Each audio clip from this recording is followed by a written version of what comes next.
नमस्ते दोस्तों, मैं हूं आपका फ्रेंड परीक्षित और ये है आपका फेवरेट चैनल जिंदगी और जीना। हम लोग सब लॉ ऑफ अट्रैक्शन के बारे में तो जानते हैं, लेकिन law of attraction universal 12 law से केवल एक है। बाकी और 11 लॉ के बारे में ज्यादा लोग नहीं जानते हैं। लेकिन अगर जान जाओगे तो आप जब कोई भी इच्छा और सपना को आप जब मैनिफेस्ट करोगे, यानी कि प्राप्ति के लिए आप कोशिश करोगे, तो आपका ये मैनिफेस्टेशन बहुत अच्छा होगा। शुरू करने से पहले मैं आप लोगों को थोड़ा सा बता देता हूँ ये 12 यूनिवर्सल लॉ कैसे काम करते हैं और कैसे इस दुनिया में जो भी है उसको मैजिकली कंट्रोल करते हैं। ये 12 यूनिवर्सल लॉ मतलब ये विश्व ब्रह्मांड का लॉ दुनिया की सृष्टि के समय से सब कुछ के ऊपर काम कर रहा है और कंट्रोल कर रहा है, लेकिन फिर भी ये सभी चीजों को एक स्वाधीनता, एक स्वाधीन सत्ता देते हैं, मतलब एक फ्रीडम देते हैं कि कोई भी सत्ता कैसे भी चाहे वैसे वो जिंदगी पसंद कर सकता है। अब तो विज्ञान ने भी ये प्रूफ करके बताया कि ये 12 लॉ जरूर काम करते हैं और अभी हम लोग जो इंसान है, हम लोग समझ गए कि हमारा मन, हमारा भावना, हमारा चिंता और हमारा जो इमोशन है, वो भावना से हम लोग कैसे कैसे पॉजिटिव या नेगेटिव भावनाओं को पसंद करते हुए हम लोग अपना अपना जिंदगी को जारी रखते हैं। बहुत साल पहले रिचर्ड कान नाम की एक फिजिसिस्ट, फिजिक्स की वैज्ञानिक, वो बोल के गए थे कि भाई आप तो ये बात मान लो कि ये जो दुनिया है ये कोई वस्तु नहीं है, ये एक एनर्जी का भंडार है और ये चलता है हमारी मन की शक्ति से, हमारी चिंतन से और हमारे भावनाओं से। इस दुनिया की कोई भी वस्तु को, चाहे वो इंसान है, चाहे वो चेयर है, टेबल्स है, पत्थर है, मकान है, गाड़ी है, आपके घर का कोई दूसरा सामान है, कोई भी चीज को ले लो और उसको एकदम पार्टिकल्स में बदल दो, मतलब अणु में बदल दो। छोटा छोटा टुकड़ा, एकदम सबसे छोटा टुकड़ा जो होता है वो होता है एटॉम। और ये देखा गया लेबोरेटरीज में कि हर एक एटॉम गोल गोल चक्कर में घूमता है। इसीलिए ये बोला जाता है जो भी हम फेंकते हैं हमारे सामने, जो भी हम सोचते हैं, वो सोच हमारा एक वाइब्रेशन होता है, एक पर्टिकुलर फ्रीक्वेंसी में। जैसे भी उसको फेंका जाएगा वैसे ही वो वापस आएगा हमारे पास।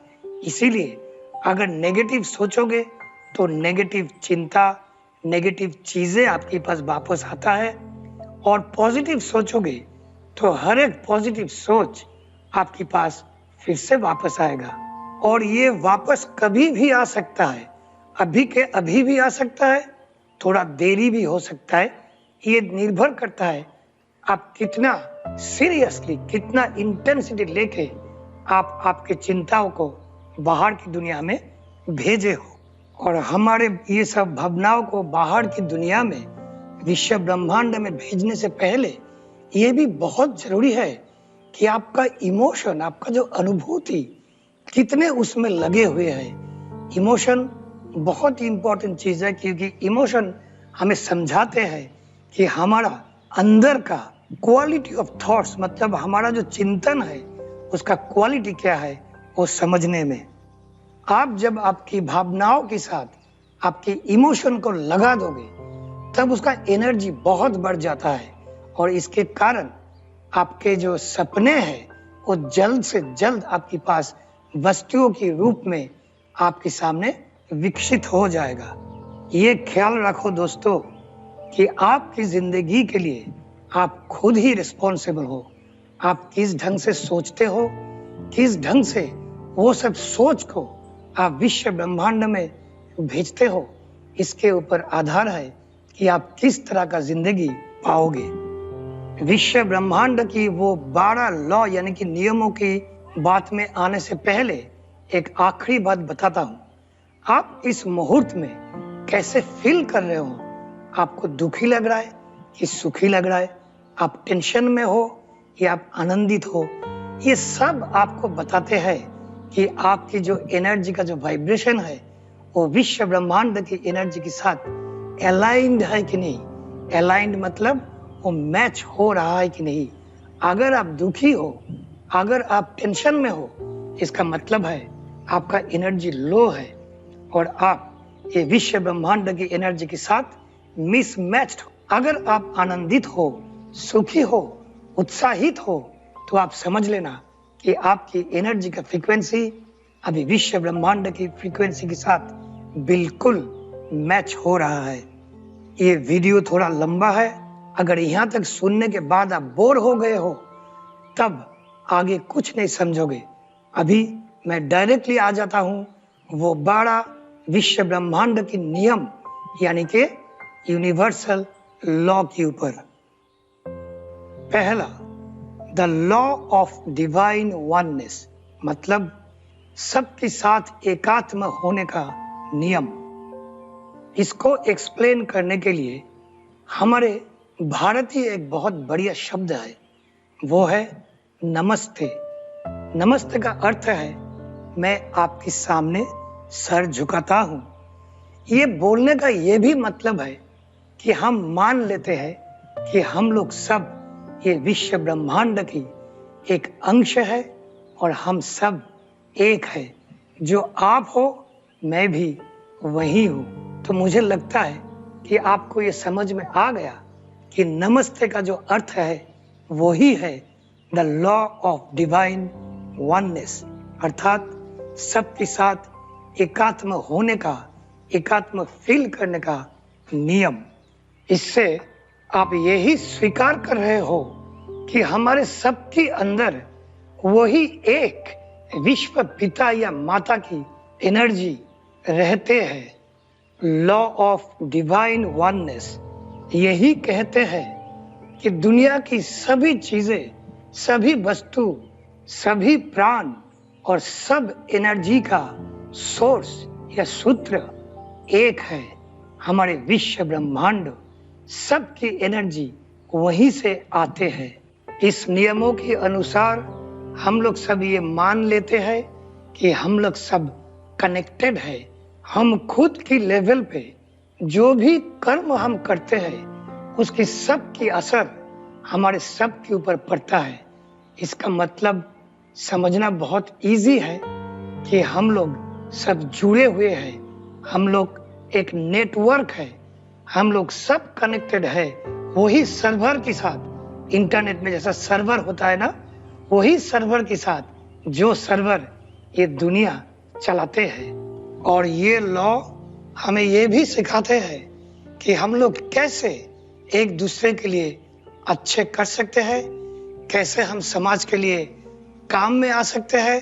और मैं जो बात बार बार बोलता हूँ, खुद के लिए करना कोई बड़ी बात नहीं है, लेकिन दूसरे के लिए करना बहुत बड़ी बात है। इसीलिए ये लॉ बोलते हैं नमस्ते, मैं आपको नमन करता हूँ। में क्या होता है कि आप जो पॉजिटिव एनर्जी दूसरे की सेवा में लगाते हो, यूनिवर्स उसको रिकॉर्ड करते हैं और आपको सम परिमाण नहीं तो उससे भी ज्यादा पॉजिटिव एनर्जी आपको देते हैं। और वो पॉजिटिव एनर्जी के वाइब्रेशन के साथ आप आपके खुद के सपने को पूर्ण कर सकते हो। अब आते हैं दूसरी लॉ के ऊपर, द लॉ ऑफ वाइब्रेशन, कंपन की नियम।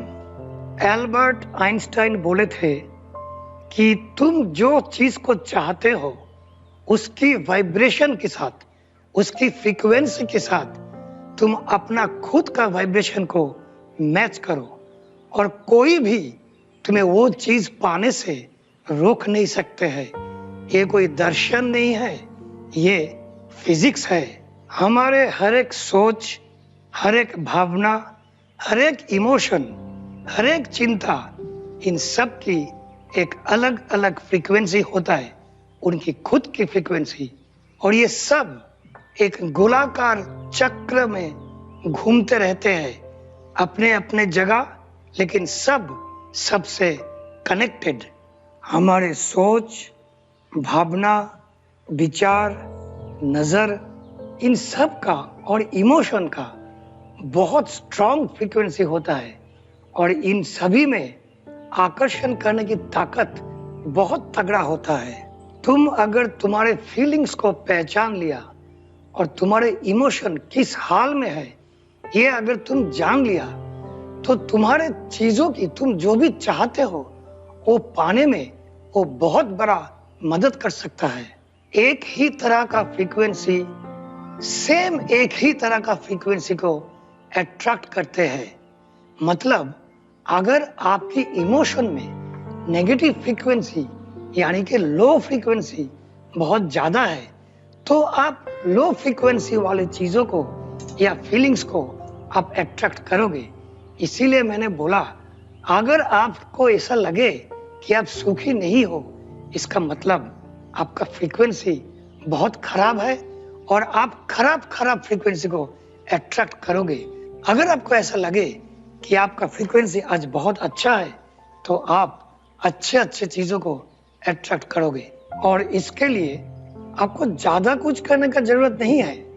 आपको जो चीज चाहिए उसके बारे में बहुत अच्छा फीलिंग आप रखो। आपका काम यही है, बस आप जो चाहते हो उसके बारे में अच्छा सोचो। आप जैसे ही अच्छे सोचोगे देखोगे आपकी परिवेश, जो लोग आपसे मिल रहे हैं, जो आइडिया आपको मिल रहा है वो सब लेके आपको जो चाहिए वो आपको जरूर मिल जाएगा। 3 नंबर, लॉ ऑफ एक्शन, कर्म करने का नियम। आप जब भी कुछ सपने देखते हो तब क्या होता है, हमारे अंदर जो शक्ति बैठे हैं, जो बड़े एनर्जी का एक पार्ट है, वहां से आपके पास संकेत आता है। मानो कि आप एक मकान बनाना चाहते हो, ये मकान देखा, वो मकान देखा, बहुत सारे मकान देखा, लेकिन एक छोटा सा सुंदर सा मकान आपको बहुत पसंद आया, आपको मन आनंद से नाच उठा। वो है संकेत आपके लिए कि अब आप लग पड़ो। ये लग पड़ो का संकेत जब आपको आता है तब आपको लग पड़ना है, आपको आपका काम करना है। लेकिन अगर आपको लगे कि नहीं कल जाऊंगा, परसों जाऊंगा, किसी को पूछ लेते हैं, ये सब दुविधा जब आपके मन में आएगा आप समझ लो वो आपके लिए कोई संकेत नहीं है। लेकिन जब वो संकेत अच्छा होगा, लॉ ऑफ एक्शन जो कर्म का जो नियम है उस हिसाब से आपको मन से इतना उत्साह आएगा कि आप दौड़ के सब बंदोबस्त खुद ही कर लोगे। मैंने पहले भी बोला लॉ ऑफ अट्रैक्शन या 12 यूनिवर्सल लॉ की मुताबिक आपको कोई भी चीज ऑटोमेटिकली नहीं मिल जाएगा, आपको काम करना पड़ेगा। लेकिन वो काम करने का संकेत, वो दिशा, वो रास्ता अंतर आत्मा आपको बताएंगे और अंतर आत्मा का वो जो हिंट्स है, वो जो संकेत है, उसको फॉलो करके आप काम करो, देखोगे कि आपका रास्ता भी क्लियर है और आपका चाहता चीज आपको मिल गया। इस मामले में आपको हर वक्त बहुत सचेत रहना पड़ेगा, आपको जगे रहना पड़ेगा कोई भी संकेत के लिए जो आप फॉलो कर सकते हो, और आपकी मन में से जो संकेत आए उसको फॉलो करो। कोई भी चीज पाने के लिए एक्शन या काम या कर्म करने का ये जो चीज है ये बहुत जरूरी है।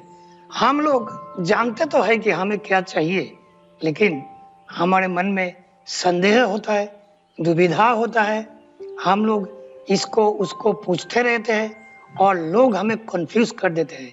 हम बाकी बाहर के सभी का बात तो सुनते हैं, लेकिन खुद के अंदर से जो आवाज आते हैं वो सुनना हम लोग भूल जाते हैं और इसीलिए ज्यादातर लोग इसमें फेल हो जाते हैं। 4 number, the law of correspondence, हमारे अंदर और बाहर की जगत को जोड़ने का नियम। तुम अभी जो हो वो तुम्हारे अंदर की दुनिया का एक चित्र है। अंदर में तुम जो सोचते हो, बाहर में तुम वही हो। हम लोग ज्यादातर लोगों को ये बात मालूम नहीं है।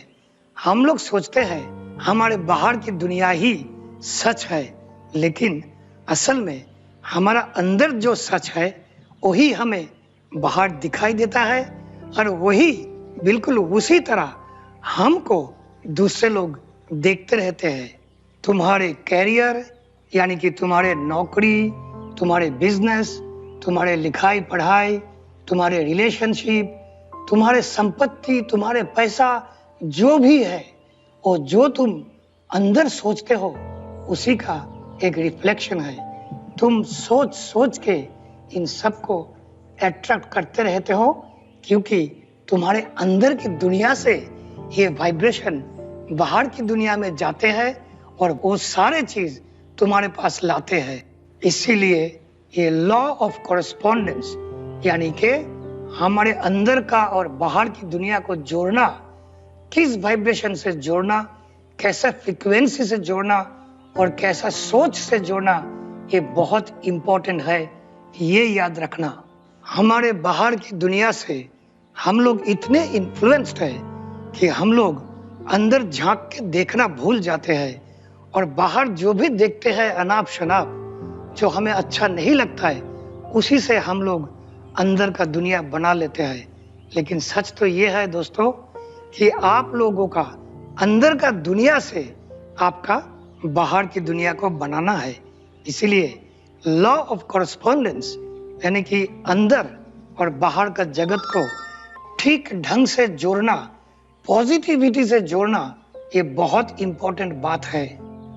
Number 5, the law of cause and effect, मतलब कारण और उसकी प्रभाव का नियम। दूसरी लैंग्वेज में आप बोल सकते हो, जैसे करनी वैसे भरनी।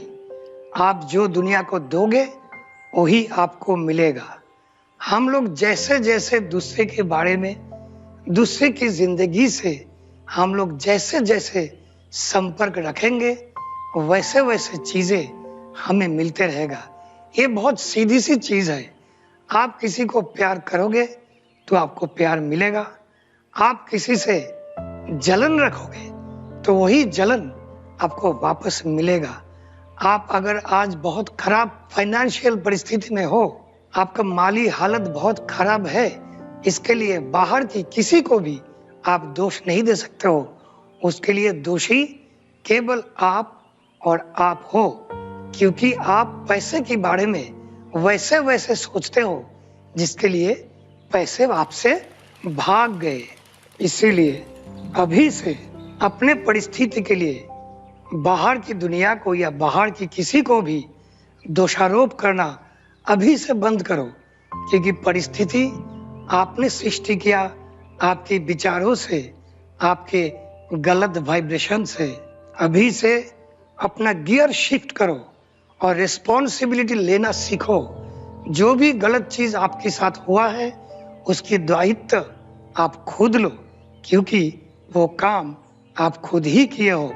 अभी से सोचना शुरू करो, तुम किस चीज से सुखी होते हो, किस चीज से तुम्हारा मन खुशी से नाच उठता है, और वो सारे चीजों के बारे में सोचना बंद करो जो तुमको दुखी कर देता है।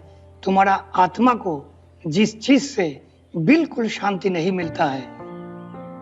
6 number, the law of compensation. Hindi में हम इसको मुआवजे की कानून बोल सकते हैं। ये पिछले मैंने जो बोला लॉ ऑफ कॉरेस्पॉन्डेंस, जो अंदर और बाहर की दुनिया को जोड़ने का जो लॉ है, उस लाइन में ही है। फर्क इतना ही है कि दुनिया आपको क्या वापस देते हैं।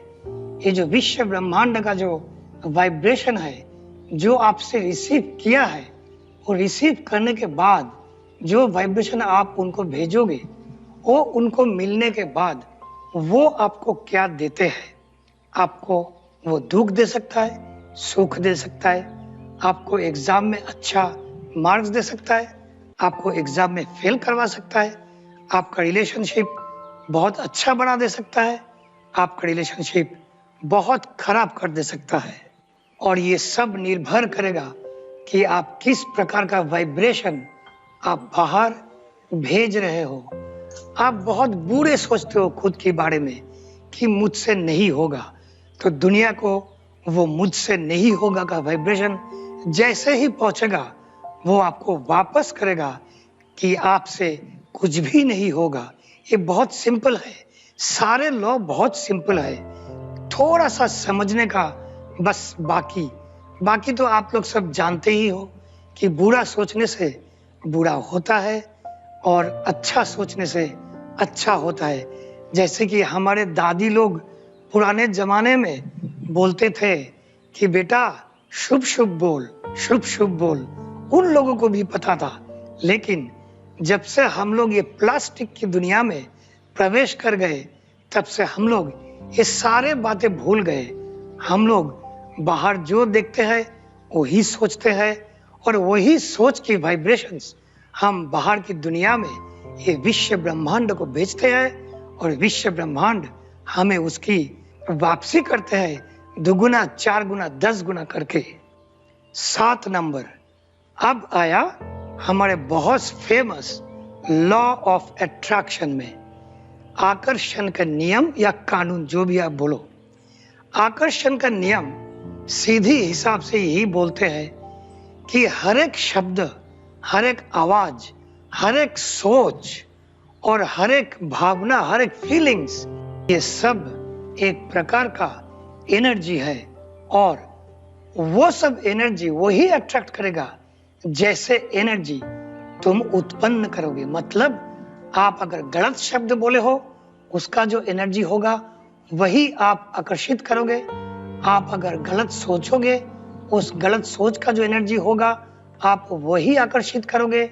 आप जो जो गलत सोचोगे वही सोच का एनर्जी वैसा ही गलत एनर्जी अट्रैक्ट करेगा। अगर आप किसी को देख के ऐसा बोलो या सोचो कि ये आदमी अच्छा नहीं है, जैसे ही आप ये बात बोलोगे या सोचोगे वैसे ही आपका जो मिजाज है, आपका जो एटीट्यूड है वो वैसा ही हो जाएगा। आप भी एक गलत आदमी बन जाओगे। अगर आप ये सोचो कि मेरा परीक्षा में अच्छा रिजल्ट नहीं होगा, तुरंत वही वाइब्रेशन आप अट्रैक्ट करोगे और इम्तिहान में, परीक्षा में आप अच्छे रिजल्ट नहीं ला पाओगे। तो इसके बारे में तो हम लोग हमेशा बात करते रहते हैं, इसलिए इसके ऊपर मैं ज्यादा टाइम नहीं लूंगा। वीडियो ऑलरेडी काफी लंबा हो चुका, पता नहीं कितने जन देखे और कितने जन बीच रास्ते में ही छोड़ के चले गए। फिर भी मुझे अगले पॉइंट में जाने दो। Number 8, the law of perpetual transmutation of energy.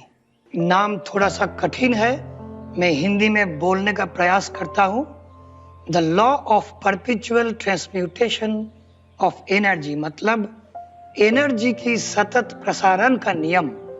Energy कैसे कैसे, कब कब, कहां कहां से, किस ढंग से जाते हैं, ट्रेवल करते हैं, उसकी नियम। हमारे सबके अंदर कोई भी टाइम हमारे जिंदगी जिस ढंग से चल रहे हैं उसमें परिवर्तन लाने की ताकत है। हमारे अंदर और हमारे चारों तरफ जितने भी एनर्जी है वो हर समय यहाँ से वहाँ, वहाँ से यहाँ चलते रहते हैं और आखिर में हर एक एनर्जी एक वस्तु की रूप ले लेते हैं। हमको जो चाहिए वो अगर हमें नहीं मिलता है तो हमको एक ही काम करना है, हमारे एनर्जी जिस ढंग से चल रहा है उसमें परिवर्तन लाना है। बाहर की कोई भी व्यक्ति को या तो कोई भी परिस्थितियों को आपका खुद का एनर्जी में परिवर्तन लाने मत दो, खुद चेंज करो। जैसे आप चाहते हो आपकी एनर्जी को वैसे ढंग से सजा लो। इसके लिए सबसे सहज रास्ता है फ्लो स्टेट, मतलब दुनिया जैसे चल रहे हैं उसके साथ चलो, कोसो मत, अपने परिस्थिति को कोसो मत, स्वीकार करो और उसमें धीरे धीरे परिवर्तन लाओ। देखो बात घूम फिर के वही जगह पर आ जाता है कि सोच अच्छा रखो, जैसे सोचोगे वैसे ही आपको मिलेगा। कारण दुनिया में जो भी कुछ होता है वो स्वाभाविक है, वो नॉर्मल है, वो नेचुरल है। उसको जैसे ही आप स्वीकार करोगे वैसे ही देखोगे आपका एनर्जी ऑटोमेटिकली खराब से अच्छा हो रहा है, बेहतर से और बेहतर हो रहा है और आपको जो चाहिए वो मिल जा रहा है। इसमें एक चीज ध्यान रखना, मानो कि अभी इस मुहूर्त में, इस पल में आप सोचे हो कि मैं बहुत अच्छा हूं, लेकिन फिर आपको याद आया कि अरे रियलिटी में मैं तो अच्छा नहीं हूं, मैं बहुत खराब परिस्थिति में हूं। ये दोनों जो आपकी जो सोच है ना, एक दूसरे को कैंसिल कर देगा। इसीलिए हमेशा आपके खुद के लिए अच्छा ही सोचो बस। Number 9, the law of relativity. Hindi में बोल सकते हैं सापेक्षता का नियम। इस कानून में ऐसा बोला गया कि हम लोग सब, हर एक व्यक्ति जिंदगी में कुछ ना कुछ चैलेंजेस, मतलब विपरीत परिस्थितियों की सामना करेंगे, लेकिन कौन सा व्यक्ति किस ढंग से वो विपरीत परिस्थितियों का मुकाबला करते हैं, उसके ऊपर आधार है कि आपका जिंदगी कैसे बनेगा। आप लोगों ने ये जरूर देखा होगा कि कई व्यक्ति हैं जो प्रेशर के अंदर टूट जाते हैं और कई सारे व्यक्ति हैं जो जितना भी प्रेशर आए एकदम ठंडे दिमाग से काम लेते हैं और जिंदगी में वही सक्सेसफुल हो जाते हैं। जिंदगी में आपके सामने जितने ही पत्थर आए, उस पत्थर को कोई पत्थर ना समझ के उस पत्थर से रास्ता बना के आप आगे बढ़ो। अगर पत्थर देख करके आप डर गए तो ये डर जो आपके अंदर जो नेगेटिव वाइब्रेशन सृष्टि करेगा, उस नेगेटिव वाइब्रेशन के कारण आप आगे नहीं बढ़ पाओगे। आप जो भी सोचोगे वो सब नेगेटिव ही सोचोगे। और पीछे मैंने जो बोला कि जितने नेगेटिव वाइब्रेशन आप आगे ये विश्व ब्रह्मांड को फेंकोगे, उतना ही नेगेटिव चीजें आपकी तरफ फेंका जाएगा। मानो कि आप चैलेंज का मुकाबला नहीं कर सका, जैसे कि बिजनेस में लॉस हो गया। मुझे याद है मेरा बेटा ने पहला डील में काफी सारा पैसा ज्यादा पे कर दिया था। उन्होंने बोला था कि बाबा मैंने तो नुकसान कर दिया। तो मैंने उनको बोला बेटा ये नुकसान नहीं, ये तुमने जो सीखा उसका फीस है। मानो कि कोई भी इंस्टीट्यूट में तुमने फीस पे करके ये सीखा। तो जब भी कोई बाधा आएगा, विपत्ति आएगा, उसको इस ढंग से हैंडल करो कि ये एक परिस्थिति है जिसको आपको पार करना पड़ेगा और पार करना पड़ेगा ही, क्योंकि अगर पार नहीं कर पाए तो आप वहीं गिर जाओगे। यही है रिलेटिविटी। कैसे आप उसको हैंडल करते हो, कैसे मैं करता हूँ, कैसे फलाना भाई हैंडल करता है, कैसे ढिंकना भाई हैंडल करता है, इसके ऊपर आधार है कि जिंदगी आपको कैसा मिलेगा। अब आए number 10, the law of polarity और द लॉ ऑफ ऑपोजिट। ऐसा कहा जाता है कि दुनिया में जो भी सिचुएशन आप देखते हो उसका ऑपोजिट, उसका विरुद्ध, बिल्कुल उल्टा ही एक सिचुएशन भी होता है। इसके लिए ये बोला गया कि जब हम कोई खराब परिस्थितियों की सामना करते हैं, हमें लगता है कि वही रियलिटी है, लेकिन जो भी व्यक्ति इस लॉ की उल्टा चीज में मानते हैं, मतलब उस खराब परिस्थिति का एक उल्टा परिस्थिति, मतलब अच्छा परिस्थिति भी है, वो सुखी हो जाते हैं। तो हमारे मन का वाइब्रेशन ऐसा बनाना चाहिए हमें कि हम जब भी कोई खराब परिस्थिति देखे, हम ये नहीं सोचे कि हम भी ये परिस्थिति में पड़ेंगे। हमें उस परिस्थिति का उल्टा ही सोचना चाहिए। इसीलिए इसको बोला जाता है द लॉ ऑफ पोलैरिटी और द लॉ ऑफ ऑपोजिट, मतलब उल्टा चीजों की कानून, ऐसा आप कह सकते हो। इसमें क्या होता है, जैसे मैंने बोला, बहुत बार हम कोई भी सिचुएशन को हम लोग फेस करते हैं जो अच्छा नहीं है। रास्ते में हम कुछ देख लिया जिसका काफी नेगेटिव वाइब्रेशन हमारा ऊपर पड़ा, हम डर गए, हम भयभीत हो गए और वही चीज हम बार बार सोचने लगा।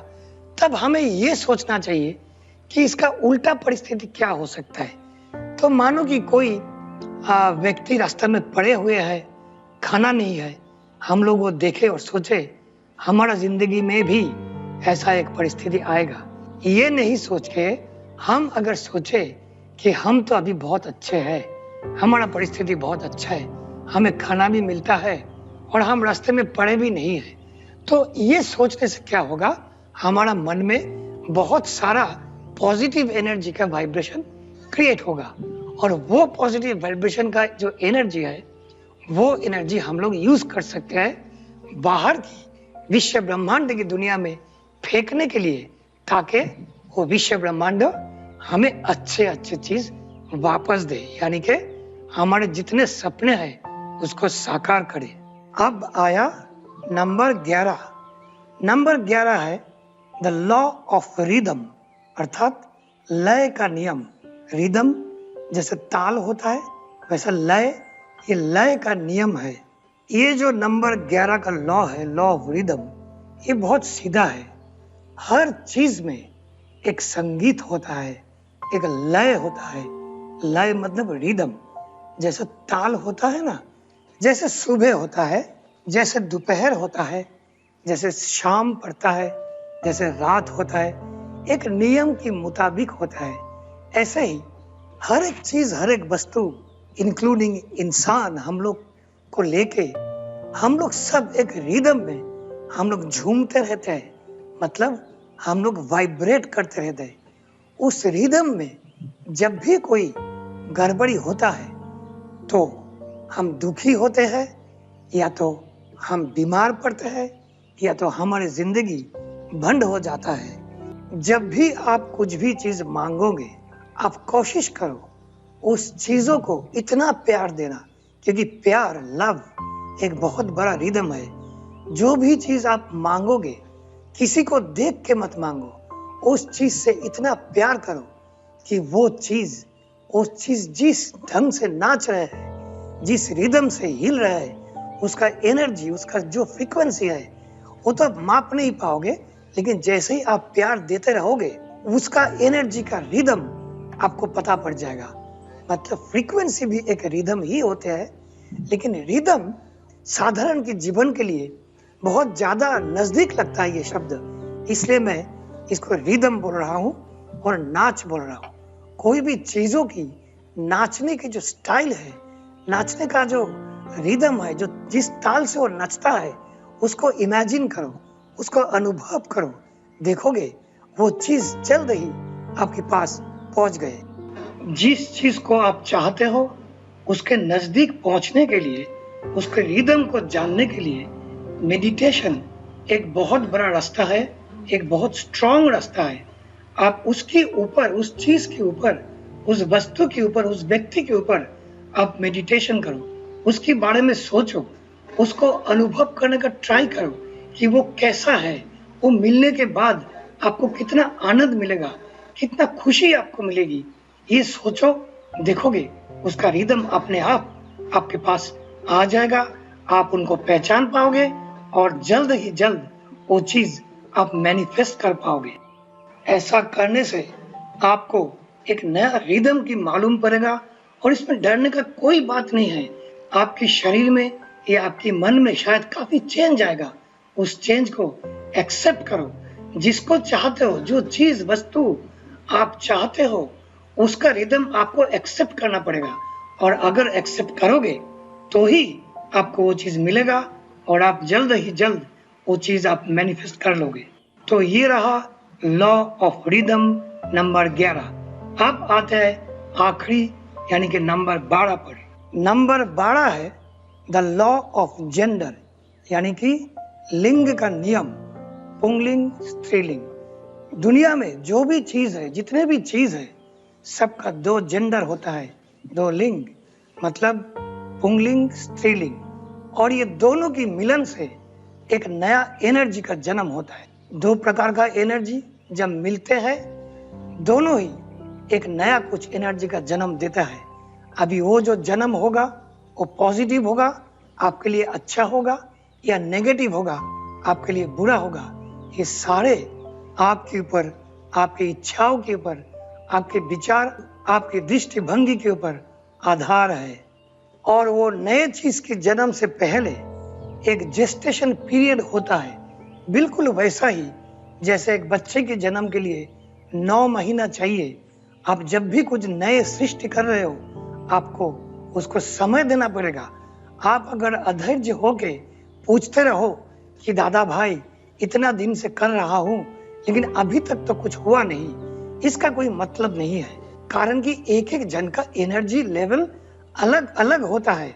वो एक एक जन के लिए, अलग अलग व्यक्तियों के लिए जेस्टेशन पीरियड मतलब वो जन्म देने का जो टाइम वो अलग अलग होता है। इसीलिए आपको धीरज रखना पड़ेगा। वो जो जेस्टेशन पीरियड आते हैं उसके लिए आपको थोड़ा अपेक्षा करना पड़ेगा, आपको इंतजार करना पड़ेगा कि इतने दिन के बाद मेरा ये सपने पूरा हो जाएगा और मैं जो चाहता हूँ वो हमें मिल जा रहा है। यानी कि मैं और बोलूँगा कि आपको ऐसा मानना है कि आपको चीजें मिल गया, लेकिन थोड़ा सा इंतजार करना पड़ेगा। इसीलिए मैं बार बार बोलते रहता हूँ कि थोड़ा अपेक्षा करो, स्टेप बाय स्टेप जाओ।